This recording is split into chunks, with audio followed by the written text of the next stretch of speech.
Hi மார்னிங்க்கு கம்பு மாவு அரைச்சி வச்சுருந்தேன். ஸோ அதுதான் மார்னிங் டிஃபனாக எடுத்துக்கிட்டோம்.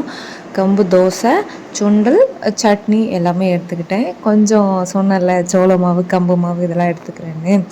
அதுக்கப்புறம் அந்த டே ஃப்ரைடேனால ஃபுல் க்ளீனிங், அடுப்பெலாம் க்ளீன் பண்ணி அதிசயமாக கோலம்லாம் போட்டேன். நல்லா இருந்துச்சு எனக்கு என்னமோ அடுப்பில் கோலம் போட்டது. வெஷல் வாஷிங் எல்லாமே முடிச்சுட்டு வீடு வந்து மார்னிங்கே க்ளீன்லாம் பண்ணி தொடச்சிலாம் வச்சுட்டேன். முந்தின நாளே விளக்கு எல்லாமே கழுவிட்டேன்.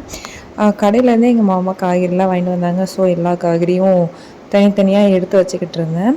ஆஃப்டர்நூனுக்கு ரைஸ், சாம்பார், அவரைக்காய் பொரியல், தக்காளி பச்சடி வச்சுருந்தேன்.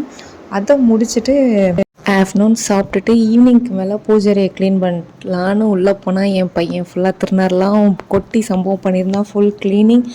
அதுக்கப்புறம் விளக்கெல்லாம் போட்டு வச்சு சாமி கும்பிட்டு பூவெல்லாம் எடுத்து வச்சு பயபக்தியாக ஃப்ரைடே நல்லா போச்சு. பாய்.